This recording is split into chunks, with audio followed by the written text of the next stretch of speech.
All right, family, this is our Wednesday strength pattern for the month of June. All right, starting things off, we got a trap bar deadlift. So we're gonna get, as soon as we finish that warm up and we're getting the timer ready to go for the 20 minutes, everybody, we got our trap bar deadlift. This is our trap bar. We're gonna set some warm up weight on here. Now, we wanna go maybe at the least 10 pounds on each side. Over here at the most, we're feeling kind of confident with our deadlift, maybe a quarter, 25 pounds on each side just to start it off. All right, fam, 30 seconds. And 3, 2, 1, all eyes on me. First movement, we have our trap bar deadlift. Now, you notice it's on its kickstand. This is for changing the weight. We want to bring it down so the open side's facing forward. Now, we're going to get our feet directly under our hips. So we're hip width apart with our foot placement. That should put us just within the confines of our trap bar. Now, we want to get our hands perfectly even in the middle of the handles.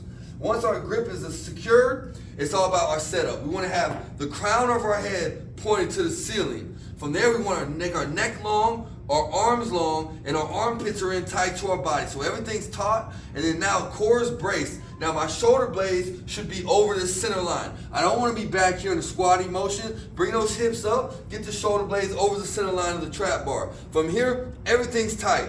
I'm going to push the floor away and squeeze my glutes to complete the lift, locking out at my knees. And then from here, I'm just going to bring the hips straight back. Boom. The hips straight back, I return back to the floor here. And then again, it's about a controlled fall to the ground. We don't need to go slow and controlled to the ground. It's more just the hips come back. We control that fall to the floor and then drive right back into it. Boom.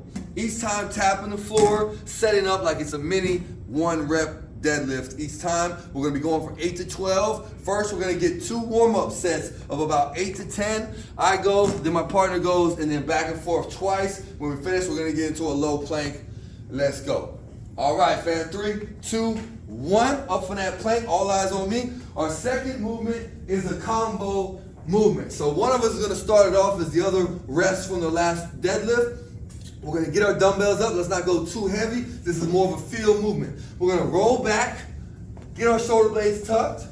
The weights are palm to palm in our hands. Now, there's a slight bend in the elbow, but that bend is locked into place. Now, I'm going to open my chest, creating this big stretch in my pectorals, and I'm going to squeeze it up, and I'm just going to stop right about above my shoulders. No need to go any further. We just go right back into that stretch and up. I'm going to go here for a set of 10 to 12. As soon as I finish those 10 to 12, I'm going to the floor. Make sure you leave enough room for your partner to work over here. I'm going to set up for my push-up. Now, I want to have a slightly inward-facing diamond, but a kind of a wider diamond, not all the way touching. I'm going to be just inside my shoulders, and I'm pressing the ground together to get that chest contraction. So I'm here, pressing inward, and I'm going to go for 10 to 12 push-ups, really focusing on that chest contraction, pushing those shoulders out at the end. And again, that's going to be for 10 to 12 here, straight into 10 to 12 here. Partner number 2 comes in and starts those chest flies while I'm doing my push-ups. And then we're back to our first working set of deadlifts.